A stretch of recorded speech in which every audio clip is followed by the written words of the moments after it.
எல்லோருக்கும் வணக்கம். சார் சொன்ன மாதிரி இந்த மேடை தான் ஃபஸ்ட் மேடை. ப்ளஸ் நீங்கள் வந்து பெரிய பெருமாளை கொண்டாடின விதம் தெரியும். அதை பார்த்து என்னோடய கலையை, என்னோடய அரசியலை இந்த மக்கள் எடுத்துகிட்டு கொண்டு போன விதம் வந்து தெரியும். அந்த நம்பிக்கை தான் வந்து அடுத்தடுத்த கர்ணனாக இருக்கட்டும், மாமன்னனாக இருக்கட்டும், வாழையாக இருக்கட்டும், இப்போ எடுத்துகிட்டு இருக்க பைசனாக இருக்கட்டும், இது எல்லாமே முழுக்க முழுக்க என்ன விஷயம் நடந்தாலும் இந்த கதையை ஏற்றுக்கொள்வதற்கான மக்கள் இருக்கிறார்கள் அப்படிங்கிற நம்பிக்கையில் தான் எல்லா கதையுமே எடுக்கிறோம். அப்படி ஒரு அந்த மாதிரியே நம்பிக்கை கொடுத்த பத்திரிகையாளர்களுக்கு முதல்ல என்னோட நன்றி. முதல்ல ஹாட் ஸ்டாருக்கு தேங்க்ஸ் சொல்லணும். ஏன்னா இந்த ஸ்கிரிப்டு ஃபஸ்ட்டு நான் சினிமாவுக்கு வந்த உடனே படமெல்லாம் சொன்ன உடனே முதல்ல இருந்த ஸ்கிரிப்ட் வாழை தான். ஃபஸ்ட்டு வந்து சின்னதாக ஒரு இது கதையை சொன்னேன் டைரக்டர்கிட்ட. இது வேணால் எழுதி வைடா அப்படின்னு சொன்னார். அதை எழுதி வச்சு ஒரு சின்ன பட்ஜெட்டில் பண்ணிடலாம் அப்படின்னு சொல்லி 50 லட்ச ரூபா அந்த கூட அந்த படம் பண்ணிடலாம் அப்படிங்கிற முடிவோடு இருந்த படம் தான் வாழை. ஏன்னா இது எடுத்தால் தான் என்னோடய அடுத்த கதைக்கு என்னால் போக முடியும் அப்படின்னு நம்பிக்கிட்டு இருந்தேன். அப்போ அந்த அறிவுக்கு நான் அப்படி நம்பிக்கிட்டு இருந்தேன். இது எடுக்காமல் நம்மளால் அடுத்த படத்தை எடுக்கவே முடியாது. ஏன்னா இது அவ்வளோ பாதிப்பு ஏற்படுத்தின ஒரு கதை எனக்கு.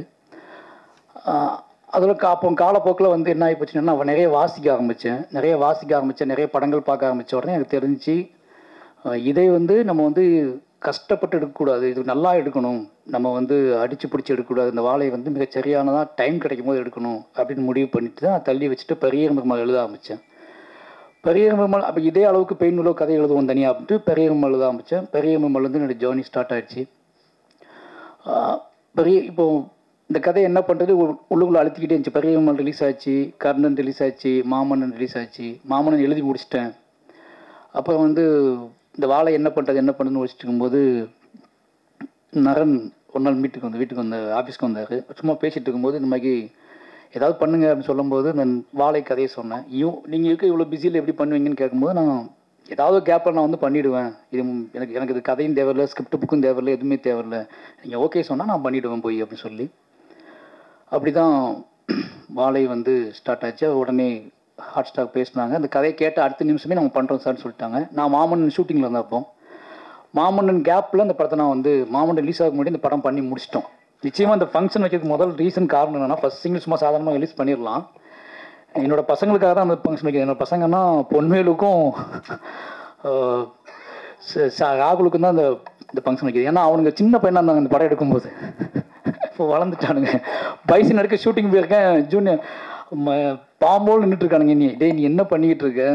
நாங்கள் வந்து 1.5 வருஷமாக நீங்கள் வந்து நான் அவ்வளோ பில்டப் பண்ணி நடிச்சு ஸ்கூலில் லீவ்லாம் கேட்டு பில்டப் பண்ணி வச்சுருக்கோம். நீ வந்து இங்கே வந்து வேறு படம் எடுத்துக்கிட்டு இருக்க. மாமன்னு எடுத்த ஓகே, அடுத்து பைசன் படம் எடுக்க வந்துட்டேன். எங்களை எப்போ தான் காட்டுவேன் அப்படின்னு அவனை என்னை கேட்காமலே முடச்சிக்கிட்டே இருந்தானுங்க 2 பேருமே.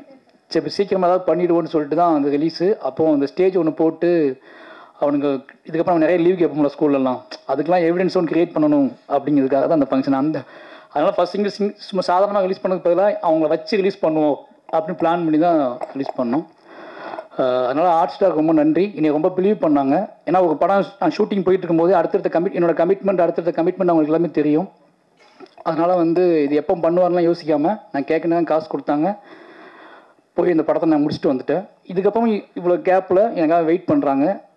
நீங்கள் எப்போ வரீங்களோ அப்போ வாங்கன்னு சொன்னாங்க. அதே மாதிரி இப்போ எல்லா வேலையும் முடிஞ்சு இப்போ நான் ரிலீஸ் பண்ணுறேன்னா ஓகேன்னு சொல்லி இவங்க வேலையை ஸ்டார்ட் பண்ணியிருக்காங்க. அதனால் வந்து Pradeep sir, Krishnankutty sir, hot star மொத்த டீமுக்குமே வந்து எனக்கு ரொம்ப நன்றி. மெயினாக வந்து நான் படத்தை பற்றி பேச வேண்டாம், ஏன்னா அது ஃபஸ்ட் சிங்கிள் தான், நிறைய விஷயங்கள் இருக்குது. மெயினாக நான் பிலீவ் பண்ணுற விஷயம் ஒன்றே தான். நான் ஒர்க் பண்ண எல்லாருமே இங்கே இருக்காங்க. ரஞ்சித்தனா இருக்கார், அவர் கூட இப்போ அடுத்த படம் பண்ணிக்கிட்டு இருக்கேன். அப்போ தானு சார் இருக்கார், அவர் கூட எனக்கு கமிட்மெண்ட் இருக்குது, படம் பண்ணுறேன். அதுக்கு அடுத்து மூர்த்தி சார் இருக்காரு, ரெட் ஜெயிண்டு, அவங்க கூட ஒரு படம் பண்ணுறேன், கமிட்மெண்ட் இருக்குது. இது ஏன் சொல்கிறேன் அப்படின்னா, நான் என்னவா இருக்கேன் சினிமாவுக்குள்ள, இதுவே எனக்கு பயங்கர திருப்தியாக இருக்குது. என் கூட ஒர்க் பண்ணவங்க என்னோட உழைப்பையும் என்னோட அரசியலையும் என்னோட சினிமா கலையின் மீது எனக்கு இருக்க விஷயத்தையும் புரிஞ்சுக்கிட்டு என்னை அரவணைச்சு அவங்க கொண்டு போயிட்டு இருக்காங்க. இந்த 4 பேர், இந்த 3 ப்ரொடியூசரும் இவங்க கூட இருந்து என்னைய ஒரு ப்ரொடியூசராக பார்க்குறதும் சந்தோஷப்படுறதுமே முக்கியமான விஷயம். அடுத்தடுத்து அவங்க கூட ட்ராவல் பண்ணுறேன். அவங்க 3 பேர்த்துக்குமே ரொம்ப நன்றி. அடுத்து வந்து என்ன சொல்கிறது, என்னோடய இயக்குனர் ரஞ்சிதன் அடிக்கடி சொல்லிட்டே இருப்பேன், எல்லாத்தையும் சொல்லிட்டே இருப்பேன்.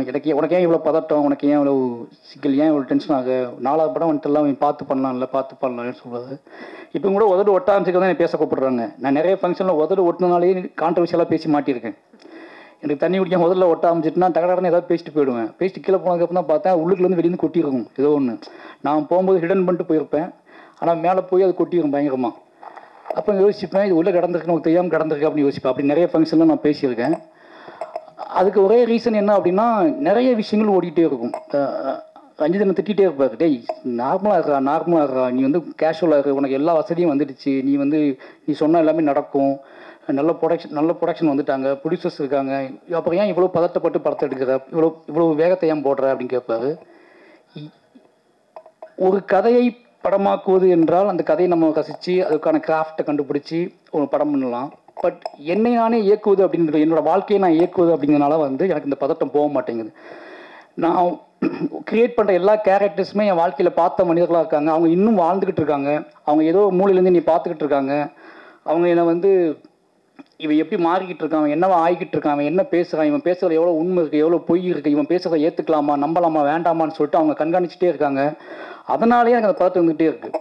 அது மட்டும் இல்லாமல் எனக்கு ஒரு கடமையும் இருக்குது. இப்போ இந்த மேடை எனக்கு ரொம்பவே மகிழ்ச்சியான மேடைக்கான காரணம் என்ன அப்படின்னா, இந்த ராகுலும் பொன்வேலும் இந்த மேடையில் இருக்கிறது தான். ஏன்னா இந்த வயசில் நான் எப்படி இருந்தேன்னு தெரியும். என் ஊரில் என் சொந்த அக்கா பசங்க தான் அவங்கள, என்னோடய அக்கா பையன் ஒருத்தர் மாமா பையன், இந்த 2 பேரும் இந்த வயசில் நான் என்னவா இருந்தேன்னு எனக்கு தெரியும்.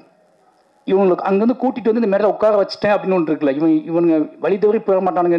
இனிமேல் இவனுங்க இந்த சினிமா, இந்த கலையின் வழியாக இந்த உலகத்தை நல்லா புரிஞ்சுக்குவானுங்க, இந்த கலையின் வழியாக அவனுங்க திசை மாறாமல் இருப்பானுங்க அப்படிங்கிற ஒரு பெரிய சந்தோஷம். ஏன்னா திருநெல்வேலி எப்படி இருக்குன்னு உங்களுக்கு நல்லா தெரியும்.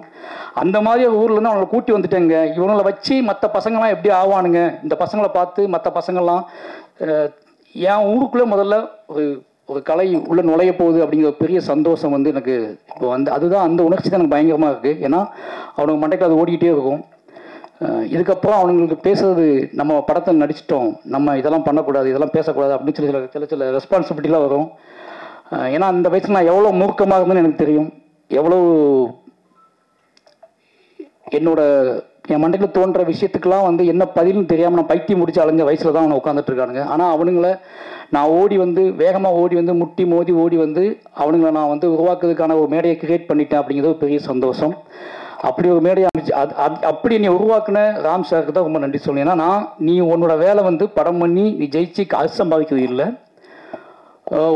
நீ ஒரு விக்டிமாவே இருந்திருக்க. அதனால உன்னோட கதையை வந்து நீ எப்போவுமே வந்து அழுத்தம் திருத்தமாக சொல்லிக்கிட்டே இருக்கணும். நீ என்ன ஆனாலும் பரவாயில்ல, எவ்வளோ பின் வாங்கிடாத. உன்னோட கதை அப்படிங்கிறது உனக்கான கதை மட்டுமில்லை, உனக்கு பின்னாடி வரப்போகிற சந்ததியினருக்கான கதை. அதை வந்து எப்பவும் மிஸ் பண்ணாத. நீ என்ன ஆனாலும் அதை மாறிடாதுன்னு சொன்னதுனால தான் முழுக்க நான் அது கூடவே ட்ராவல் பண்ணிக்கிட்டே இருக்கேன். சொன்ன மாதிரி இன்னொரு என்ன சொல்கிறது, நான் மீண்டு வெளியே வர்றதுக்கே கொஞ்சம் நாளாகும். என்னோடய கதையை முடித்து கொண்டு வெளியே வர்றதுக்கே கொஞ்சம் நாளாகும். அப்படியாப்பட்ட கதைகள் தான் தொடர்ந்து நான் பண்ணிக்கிட்டு இருக்கேன். அதனால் வந்து என்னோடய இயக்குனருக்கு வந்து இதே மேடையில் நான் சொன்னேன்னு நினைக்கிறேன். என்னோடய இயக்குனர் இருக்கிற வரைக்கும் எனக்கு சின்ன மாற்றம் கூட நீங்கள் பார்க்க முடியாது. அப்படிங்கிற காரணம் என்ன அப்படின்னா, என்னையை கண்காணிச்சிட்டு இருக்கிற முக்கியமான கண்களில் வந்து அவரோட கண்கள் முக்கியமான கண்கள். ஏதாவது ஒருத்தருந்து ஃபோன் வந்துச்சுன்னா நான் முதல்ல யோசிக்கிறது நான் என்ன தப்பு பண்ணுன்னு யோசிப்பேன். சுற்றி முற்றி பார்ப்பேன், நம்ம ஏதாவது ஸ்டேட்டஸ் போட்டிருக்கோமா, இல்லை ஏதாவது அதிகம் பசி நம்ம ஏதாவது பண்ணியிருக்கோமா, இல்லை ஏதாவது ஃபோன் பண்ணியிருக்கோமா, யார்கிட்டயாவது பேசியிருக்கோமா, ஏதாவது பேட்டி கீட்டி கொடுத்துட்டோமா அப்படின்னு தான் பார்ப்பேன். ஏன்னா எப்படி வீட்டில் இருக்கவங்க எப்படி அப்பா அம்மா நம்ம மேலே பயம் வச்சுருப்பாங்க. எங்கள் அப்பா அம்மாவுக்கு நான் வந்து எனக்கு ஒரு விஷயம் நடந்ததுக்கப்புறம் தான் அவங்களுக்கு தெரியும். எனக்கு நடப்பதற்கு முன்பாகவே எனக்கு தெரிஞ்சது வந்து எங்கள் டைரக்டருக்கு மட்டும்தான். நான் மிட் நைட் கூட எனக்கு ஃபோன் பண்ணிட்டே என்னடா பண்ண ஒருத்தர் எழுதியிருக்கான இப்படி உன்னை பற்றி அப்படிம்பாரு. எனக்கு அது பயங்கர ஷாக் ஆகும். இவன் எப்படி 12 மணிக்கு போயிட்டு பார்த்தாரு அப்படின்னு சொல்லி அவனை தேடி பிடிச்சது எனக்கு 2 நாள் ஆகும். ஆனால் இவருக்கு மட்டும் எப்படியாவது பார்த்துருப்பாரு. என்னன்னா பதட்டப்பட்டுகிட்டே இருப்பாரு. நீ கரெக்டாக இருக்கடா, நீ வந்து ஏன் இவ்வளோ பதட்டப்படுற, நீ ரொம்ப நீ வந்து ஆர்ட் ஃபார்முக்குள்ளே இருக்க, அதனால ஆர்ட் ஃபார்மை மையப்படுத்தியே நீ ட்ராவல் ஆகு அப்படின்னு சொல்லிட்டே இருப்பாரு. அவர் இருக்கிறதுனால தைரியத்தில் தான் நான் வந்து ட்ராவல் ஆகிக்கிட்டே இருக்கேன். அப்புறம் ரஞ்சித்னு சொல்லி ஆகணும். ஏன்னா முழுக்க அவர் எவ்வளோ வேகமாக இருந்தாலும் தன்னோட இருக்கிற மனிதர்களை பத்திரமா பார்த்துக்கல அவருக்கு நிகரான யாருமே நினைப்பேன். ஏன்னா அவர் ஓடிக்கிட்டு இருப்பார், அவர் முட்டுவார், மோதுவார், எல்லாம் பண்ணுவார், கலகங்களை உருவாக்குவார். ஆனால் பக்கத்தில் இருக்கிறவன் ரொம்ப பாதுகாப்பாக இருக்கணும் அப்படின்னு நம்பக்கூடிய அந்த மனம் இருக்குல்ல, அதுதான் வந்து எனக்கு விபலம். என்னன்னா சரி பாதுகாப்பாக அப்படின்னு சொல்லக்கூடிய விஷயம் இருக்குல்ல, 2 பேர்த்துக்குமே எவ்வளோ நன்றி சொல்லலாம்னு பார்த்தாது. அப்புறம் வந்து ரெட் ஜெயின் சொல்லணும். வாழை முடித்து ஃபஸ்ட்டு பார்த்து அவங்க உதய் சார் முன்னாடியே பார்த்துட்டாரு. அதுக்கு ரீசன் என்ன அப்படின்னா, மாமன் பண்ணிட்டு இருக்கும்போதே பார்த்துட்டேன். மாமன் ரிலீஸ் ஆகும் மட்டும் உதய் சார் அந்த படம் பார்த்துட்டாரு. சார் நீங்கள் என்னையும் யோசிக்காதீங்க, தேட்டருக்கு கொண்டு வாங்க, நான் பார்த்துக்கிறேன் அப்படின்னு சொல்லி. அதுக்கப்புறம் மூர்த்தி சார் பயங்கர சப்போர்ட் எனக்கு. என்னென்னா சார் டைம் நான் மட்டும்தான் ஈஸியாக பேசிட்டு உனக்கு உங்ககிட்ட அப்படி தானே, நான் மட்டும் தான். அதாவது எல்லாம் சொல்லுவாங்க, படம் பண்ணி சண்டை போடாமல் சிரிச்சு பேசிட்டு வேறு நீ தான் மூர்த்தி சார் கிட்ட அப்படின்னு சொல்லுவாங்க. ஏன்னா அவர் ரொம்ப மரியாதையை நீ பார்த்துக்கிட்டாரு. மாமன்னனாக இருக்கட்டும், மாமன்னோட வெற்றியாக இருக்கட்டும். இப்போ வாழை படம் பார்த்துட்டாரு. வாழையெல்லாம் மூர்த்தி சாருக்கு பிடிக்குமா அப்படின்னு ஒரு டவுட் இருந்துச்சு. ஆனால் படம் முடிஞ்சவொடனே எனக்கு சொன்ன வார்த்தை வந்து, சார் எனக்கு ரொம்ப பிடிச்சிருக்கு சார், நீங்கள் பயப்படாதீங்க, இதை தேட்டருக்கு ரிலீஸ் பண்ணலாம் அப்படின்னு சொல்லி தான் ஸ்டார்ட் பண்ணார். அதனால் ரெட் ஜெயினுக்கு ரொம்ப நன்றி. அடுத்து வந்து மாஸ்டர் திலீப் மாஸ்டர் சொல்லணும். ஏன்னா இந்த படத்தை எப்படி எந்த மாதிரி கொண்டு வரது, யார் சப்போர்ட் இருக்குது அப்படின்னு சொல்லிட்டு நான் வந்து கொஞ்சம் ரஞ்சித் டிஸ்டர்ப் பண்ணக்கூடாது, நமக்கு தெரிஞ்ச ஆட்களை யாரும் டிஸ்டர்ப் பண்ணக்கூடாது, நம்மளை ரொம்ப நம்பி நம்மளுடைய எமோஷனலாக ஆட்களை யாரும் டிஸ்டர்ப் பண்ணக்கூடாது, நம்ம வந்து ஒன்று நம்மளே பண்ணிவிடுவோம், இல்லை ரெட்ஜெண்டை பண்ண சொல்லுவோம். இப்படி தான் பிளான் பண்ணிகிட்டு இருந்தேன். ஒரு நாள் பைசன் ஷூட்டிங் வந்தார். வாழை காட்டுங்க எனக்கு அப்படின்னாரு. நான் ஷூட் பண்ணிட்டு இருந்தேன். அப்போ கேப்பில் வாழை பார்த்துருங்கன்னு சொன்னேன். வாழை பார்த்துட்டு வந்தார். வந்துட்டு தலைவா ரொம்ப எமோஷ்னல் ஆகி அன்றைக்கி ஃபுல்லாக ஷூட் பண்ண மாட்டேன்ட்டார், நீங்களே பண்ணிக்கோங்க, நான் கொஞ்சம் ஃப்ரீயாக விடுங்க அப்படின்னு சொல்லிட்டாரு. ஒரு 2 hours பட்டில் ஸ்பாட்டுக்கே வரல, உட்காந்துட்டே இருந்தார். அதுக்கப்புறம் வந்தார். வந்துட்டு தெளிவாக நம்ம தேட்டருக்கு பண்ணுறோம், நான் இந்த படத்தில் இருக்கணும் இல்லை, அதான் நீங்கள் இருக்கீங்களே மாஸ்டராக இருக்கீங்களே அப்படின்னு. இல்லை நான் வந்து இந்த படத்தோட எல்லா விஷயத்தையும் நான் கூட இருக்கணும், என் பேர் இந்த படத்தில் இருக்கணும் அப்படின்னு ரொம்ப ஆசைப்பட்றேன். நான் சினிமாவுக்கு வந்து ரொம்ப ஆசைப்பட்ட விஷயம் தான் அப்படின்னு சொன்னார். எனக்கு ரொம்ப சந்தோஷமாக இருந்துச்சு. ஏன்னா அவர் சொல்லும் போது கண்ணு கலங்கிருந்துச்சு. ஒரு மாஸ்டர் கண்ணு கலங்கமான பயங்கரமாக பிரமிப்பாக இருக்கும்ல. அப்போ ஓகே மாஸ்டர் அப்படின்னு சொல்லி தான் உள்ளே வந்தார். அவரோட கம்பெனி வந்து அவரோட ப்ரொடக்ஷன் உள்ளே வந்து என் கூட சேர்ந்து நீங்கள் என்ன வேணாலும் பண்ணுங்கள், அந்த படத்தில் ஃபுல்லாக நான் ட்ராவல் பண்ணுறேன்னு சொல்லி சப்போர்ட் பண்ணுறாரு. அவருக்கு ரொம்ப ரொம்ப நன்றி. ஏன்னா அவரோட ரிவ்யூ பார்த்துட்டு தான் எனக்கு ரொம்பவே என்ன சொல்கிறது, அவரோட அந்த ஆக்ஷன் சீக்வன்ஸ் எடுத்துக்கிட்டு இருந்தார். அவரோட ரிவ்யூ கேட்டதுக்கு அப்புறம் தான் அவர் இது உள்ளுக்குள்ளே கஷ்டப்பட்டு என்ன சொல்கிறது உடச்சிக்கிட்டு உள்ளே வந்ததுக்கப்புறம் தான் எனக்கு பெரிய நம்பிக்கையை வந்துச்சு வாழையை பற்றி. நிச்சயமாக அந்த நம்பிக்கையை உங்களுக்கு இருக்குன்னு நம்புகிறேன். அப்புறம் இந்த டீமில் சந்தோஷ் சார் சொல்லணும். சந்தோஷ் நாயன் சார் எல்லாம் சொல்கிற மாதிரி சந்தோஷ் சாருக்கு எனக்கு ஒரு மேஜிக் இருக்குது. காரணம் என்னென்னா ஒரு ஃப்ரீடம். 2 பேருமே வந்து பேசும்போது நான் வந்து ஒரு சாங் கேட்கும்போதும் சரி, என்னோடய டெப்த்தாக நான் எவ்வளோ நேரம் கேட்க முடியுமோ கேட்டு வாங்கி அவர்கிட்ட பேசி சிரித்து விளையாண்டு ஒன்று ரெடி பண்ணுவோம். நான் படம் முடிச்சுட்டு வந்து அங்கே பாதி பாட்டு வாங்குவேன். படம் ஸ்டார்ட் பண்ணும்போது பாட்டே வாங்க மாட்டேன். ஏன்னா என்னோடய விஷுவலை பார்க்கணும், என்னோடய வேர்ல்டை புரிஞ்சுக்கணும், என்னோடய கதாபாத்திரங்களோட கண்களை வந்து மியூசிக் டைரக்டர்ஸ் பார்க்கணும்னு நினைப்பேன். ஏன்னா பழைய மெம்மாலேருந்து நான் எல்லா பாட்டையுமே படம் முடிச்சுட்டு தான் வாங்கியிருக்கேன். ரஹ்மான் சார்ட்டையும் அப்படி தான் நான் வாங்கினேன். அது ஒரே ரீசன் என்னென்னா, எனக்கு வந்து ஒரு கட்டத்துக்கு மேலே அது வந்து அவங்களுக்கு ரொம்ப அவேவாயிடுவாங்கன்னு பயமாக இருக்கும் கதை சொல்லும் போது. இதான் கதை லைன்னு சொல்லிட்டு அப்போ படத்தை கொண்டு போய் காட்டுவேன். அப்படி படம் காட்டி தான் வந்து எல்லா பாட்டும் மியூசிக் வாங்கினோம். வாழையும் அப்படி தான் பார்த்தாரு. வாழை பார்த்த அவரும் அதே அந்த நாள் ஞாபகத்தில் இருக்குது எனக்கு. வாழை வந்து பார்த்தாரு. பார்த்துட்டு அவர் நம்ம வேறு மாதிரி பண்ணுவோம் இதை அப்படின்னு சொல்லி ஸ்டார்ட் பண்ணது தான் அந்த படத்தில் பாடல்கள். நிச்சயமாக அந்த எனக்கு வந்து ரொம்ப பிடிச்ச, எனக்கே நான் அதிகமாக கேட்டுட்ருக்க பாட்டு வந்து இந்த படத்தோட பாட்டு தான். இப்போ அதிகமாக என்னை டிஸ்டர்ப் பண்ணுற பாட்டு வந்து இதில் பாதவத்தின் ஒரு ஒப்பாவை பாடல் இருக்குது. அந்த பாடல் எப்படி உருவாச்சுன்னு எனக்கு தெரில. டக்குன்னு ரெண்டு பேசிக்கிட்டு இருந்தோம், அது டக்குன்னு வந்துடுச்சு, எழுதிட்டோம். ஆனால் அந்த பாட்டு நெஞ்சை போட்டு அறுத்து எனக்கு இப்போ அதிகமாக நான் எப்போல்லாம் எமோஷனல் ஆகணும் அப்போல்லாம் அந்த பாடல் கேட்டுகிட்டே இருப்பேன். எனக்கு பிடிச்ச மாதிரி ஒரு 4-5 சாங்கையுமே போட்டு கொடுத்துருக்காரு. அதுக்கு போக பேக்ரவுண்ட் மியூசிக் கல்கி பண்ணிகிட்டு இருக்கும்போது வாழைக்கு பண்ணிகிட்ருக்காரு. அப்படியே நான் பயந்துக்கிட்டே இருந்தேன், கல்கி பண்ணிகிட்ருக்காரு இப்படி கரெக்டாக செங்க் ஆகுமா அப்படின்னு சொல்லி. ஆனால் பக்காவாக எல்லாத்துக்கும் பிடிச்ச மாதிரி பண்ணி கொடுத்துருக்காரு. எனக்கு ரொம்ப பிடிச்சிருந்துச்சி பேக்ரவுண்ட் மியூசிக் இந்த படத்தில். ரொம்ப நன்றி சார், எனக்கே ஸ்பெஷலாக பண்ணுறீங்க அப்படின்னு தான் சொல்கிறாங்க, அதுக்கும் ரொம்ப நன்றி. அப்புறம் என்னோடய டீம் கேமராமேன் இன்றைக்கி வர முடியல, அவர் வந்து மதுரையில் ஒரு ஷூட்டில் இருக்காரு, எடிட்டரும் வர முடியல. அப்புறம் வந்து குமார்னா ஆர்ட் டைரக்டர்.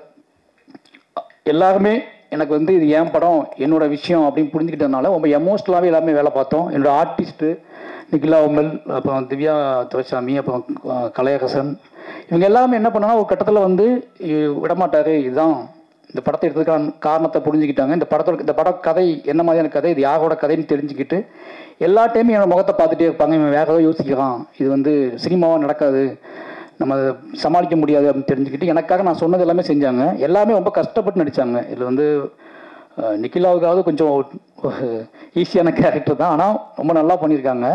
பட் ஆனால் கலை, திவ்யா இவங்க எல்லாத்துக்குமே வந்து ஹார்ட் ஒர்க், மேன்லியாக அவங்க வந்து ரொம்ப கஷ்டப்படணும் எல்லாமே. நான் பட்ட கஷ்டம் எல்லாம் அவங்க படணும் அப்படின்னு சொல்லிட்டேன், அவ்வளோதான். நான் பட்ட என்னதான் கஷ்டப்பட்டணும் சின்ன வயசில், அதெல்லாம் நீங்கள் படணும்னு சொல்லிட்டேன். அதனால் அவங்க ரொம்ப கஷ்டப்பட்டாங்க. எந்த நடிகர்களும் செய்ய மாட்டாங்க, அதை கண்டிப்பாக செய்ய முடியாது. கிட்டத்தட்ட கலைஹாசன் வந்து 100 கிலோ வெயிட்டு தள்ள தூக்கிட்டு இருந்தார். 100 கிலோ கண்டிப்பாக. ஒரு 5 தாக்குனா 100 கிலோ வரும்ல, 5 வாழைத்தாருனா 100 கிலோ வந்துடும். அது மாதிரி திவ்யா துரைசாமியும் வந்து ஒரு 60 கிலோ 70 கிலோ தூங்கியிருப்பாங்க படம் ஃபுல்லாகவே. அது என்ன அப்படின்னா அவங்க கழுத்து பிளக்கணும், இது எல்லாமே வந்து ட்ரைனிங் கொடுத்து, அதை போய் சகதி, இது எல்லாம் நிறைய விஷயங்கள் இருந்துச்சு. எல்லாமே மாரி செல்வராஜ் அப்படிங்கிற ஒரு பையன் மேலே, ஒரு டைரக்டர் மேலே இந்த மரியாதை மட்டும்தான் ஒரே ரீசன். ஏன்னா யோசிச்சு எனக்கே ஆச்சரியமாக இருக்கும். ஷார்ட்டில் ஃப்ரேம் வச்சு பார்த்துட்டு இருக்கும்போது தள்ளி தாக்கத்துக்கிட்டு நடந்து போயிட்டு இருப்பாங்க. அது இடையில என் மக்கள் நடந்து போயிட்டு இருப்பாங்க, என் மக்களுக்கு நடையில இவங்க நடந்து போயிட்டு இருப்பாங்க. அதை பார்க்கும்போது ரொம்ப ஆச்சரியமாக இருக்கும் எனக்கு. ஊர்காரமாகவே போயிட்டு இருப்பாங்க, பாவமாக இருக்கும். இறக்கி வச்சதுக்கப்புறம் அப்படியே கழுத்து மெதுவாக திருப்பி பார்ப்பாங்க. திருப்பி ரீடேக் வந்துடுமோங்கிற பயம் வந்து அவங்களுக்கு பயங்கரமாக இருக்கும். ஆனால் ரீடேக் வந்துடும், திருப்பி தூக்கிட்டு போவாங்க. ஏன் அவனுக்கு ஒரு பெரிய உந்துதாக இருந்துச்சுன்னா, அந்த பசங்க இதே வெயிட்டை இதே விஷயத்தை இந்த பசங்க சமைக்கிறாங்க அப்படின்னு பார்க்கும்போது அவங்களுக்கு இன்னும் சப்போர்ட்டிவாக இருந்துச்சு. எல்லாருமே ஓப்பனாக சொல்லணும் அப்படின்னா நிறைய வேலை வாங்கியிருக்கேன். அந்த வேலையை அந்த எமோஷனில் புரிஞ்சுக்கிட்டு எல்லாருமே ரொம்ப ஹார்ட் ஒர்க் போட்டு இந்த படத்தை எனக்கு பண்ணி கொடுத்துருக்காங்க. அதனால் எவ்வளோ என்னோட மொத்த டீமுக்கு வந்தும் ரொம்ப நன்றி சொல்லணும். அப்போ என்னோட நபி ப்ரொடக்ஷனோட ப்ரொடியூசர் திவ்யா மைசூராஜ், அவங்க இப்போ தான் என்ன கேட்டாங்க, என்னது இது நானா ப்ரொடியூசரு மேலே போகணுமா அப்படின்னு கேட்டாங்க. அந்த படத்தில் காஸ்டியூம் டிசைனராக வந்து அவங்க திவ்யாவோட தங்கச்சி தான் சொர்ணா வந்து அவங்க பண்ணியிருக்காங்க. பண்ணதானே அது என்னோட ஊர், அது என் ஊர், அவங்க சேலம். அவங்க எப்படி காஸ்டியூம் டிசைன் பண்ணியிருப்பாங்கன்னு யோசிச்சுப்பாங்க. அவங்க பண்ணியிருக்காங்க. அவங்க நன்றி அன்றைக்கி பர்த்டே, ஹாப்பி பர்த்டே. திவ்யா வந்து எனக்கு நல்லா தெரியும். நாங்கள் லவ் பண்ண காதலிக்க ஆரம்பித்த காலகட்டத்தில் சினிமாவுக்கு டிக்கெட் வாங்கி ஒரு நாள் நல்லா ஒரே ஒரு விஷயம் சொல்லணும். ஒரு விஷயம், நானும் திவ்யாவும் ஃபஸ்ட்டு படத்துக்கு போனோம். இதுக்கு தானே ஆசைப்பட்டாய் பாலகுமார்னு சொல்லிட்டு அந்த படம் ஃபேமிலியாக போயிருந்தோம். அப்போ தங்கமீன்கள் ரிலீஸ் ஆகிருந்துச்சு, கொஞ்ச நாள் முன்னாடி ரிலீஸ் ஆகி முடிச்சிருந்துச்சு. அப்போ தான் ஃபஸ்ட் டைம் படத்தை கூட்டி போயிருந்தேன். உள்ளே உட்காந்து படம் ஆரம்பிச்சு விஜய் சேவிஸாக காட்டக்கூட செய்யலை. அதுக்கு எங்கள் டைரக்டர் வந்து ஃபோன் வந்துச்சு. ஃபோன் வந்துட்டு எங்கடா அதுக்கு படம் பார்த்துட்டு வெளியே வர அந்த புக்கு ஒன்று வாங்கிட்டு வர, அந்த புக்கை வாங்கிட்டு வந்து அதில் என்ன இருக்கான்னு பார்த்து சொல்கிறேன் அப்படின்னு சொன்னார் என்கிட்ட. நான் எழுந்துச்சி வெளியே வந்துட்டேன். எழுந்துச்சி வெளியே வந்து அப்போ நான் புக்கை தேடி கண்டுபிடிச்சி புக்கை பேசி நானும் சாகும் பேசிகிட்டே இருந்து படமே முடிஞ்சிருச்சு. என் படம் முடிச்சுட்டு வெளியே வந்தாங்க. அப்போ தான் அவங்களுக்கு வந்து சினிமாவுக்குள்ளே இருந்துக்கிட்டே சினிமாவை பற்றி டேரக்டர் வந்து பேசிகிட்டு இருக்கிற விஷயம்லாம் அவங்களுக்கு பயங்கர ஷாக்காக இருந்துச்சு. ஏன்னா ஒவ்வொரு படத்துக்கும் டிக்கெட் கேட்டு கெஞ்சுவாங்க என்கிட்ட. நான் அப்போ சென்னைக்கு வந்துட்டேன்ல, அஸ்டினேட்டர் நினச்சா எல்லா படத்துக்கும் டிக்கெட் வாங்கி குடிக்கணும் நம்புறது இருக்குல்ல. நானே தங்கமீன் மாதிரி எங்கள் டைரக்டர் வேலை பார்த்துட்டு இருக்கேன். அவங்க கேட்குறது எந்த டிக்கெட் கேட்பாங்க, அந்த அதுக்கெல்லாம் நான் எங்கே போய் பார்ப்பேன். ஆனால் கஷ்டப்பட்டு எப்படியா யார்ட்டையாவது சொல்லி டிக்கெட் வாங்கி கொடுப்பேன். அவங்க கூட்டத்துக்குள்ளே நெளிஞ்சு போய் பார்த்து வருவாங்க. சினிமா பிரியர்களாக இருந்தாங்க ரொம்ப. எனக்கு அதுதான் கல்யாணம் பண்ணதுக்கு ஒரே ரீசன், அவங்க அம்மா, அவங்க வீடு, 3 பேருக்குமே கலையை நேசிக்கக்கூடிய ஆட்களாக இருந்தாங்க. கலையை நம்புனாங்க. கலையின் வழி யார் உரையாடினாலும் ஒரு ஆர்ட் ஃபார்ம் வழி பேசக்கூடிய மனிதர்களையும் ரொம்ப ரொம்ப நம்புனாங்க. என்கிட்ட அது ரொம்ப தாராளமாக இருந்துச்சு. அதனால ரொம்ப தாராளமாக நம்பிட்டாங்க.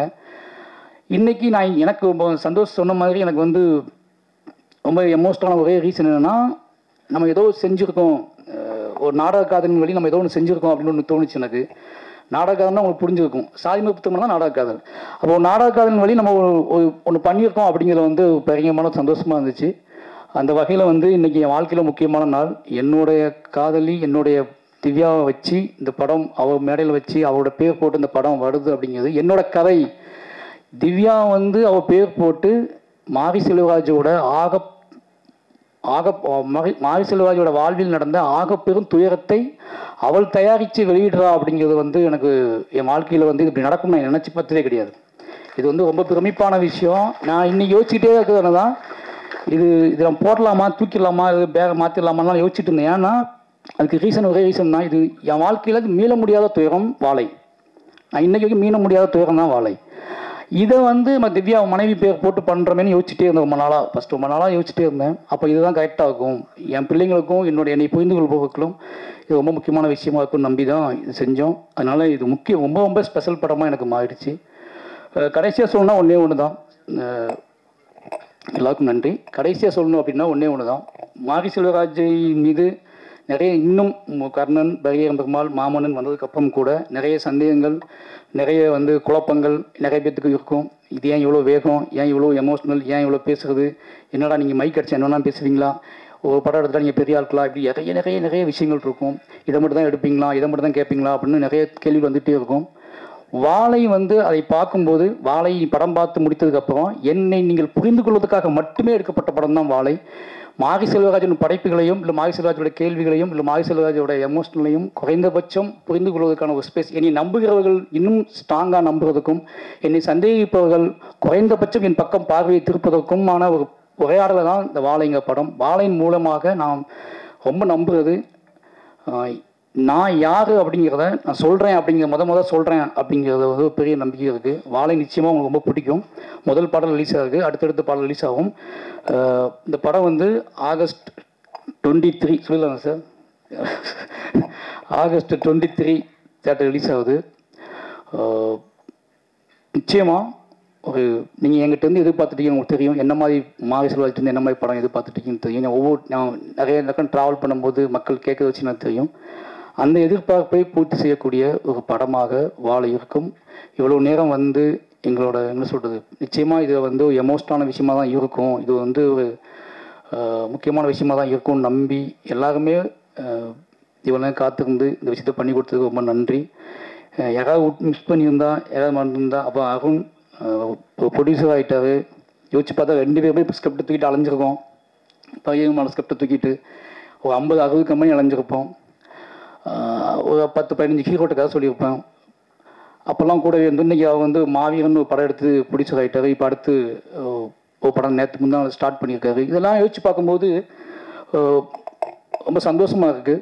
2 பேரும் இன்றைக்கி அவர் ப்ரொடியூசராக இருக்கா, நான் டைரக்டராக இருக்கேன் அப்படிங்கிற சந்தோஷமாக இருக்குது. இப்படி நிறைய நல்ல விஷயங்கள் எப்படி நடக்குது அப்படின்னா, தீவிர நம்பிக்கையிலையும் உழைப்பிலையும் அதிகமான உழைப்பிலையும் கனவை நோக்கிய பயணத்தில் நடக்குது. அதை நாங்களாம் வந்து ஒரு பெரிய உன்னுதாரணமாக இருக்கோம் அப்படிங்கிற சந்தோஷம் இருக்குது.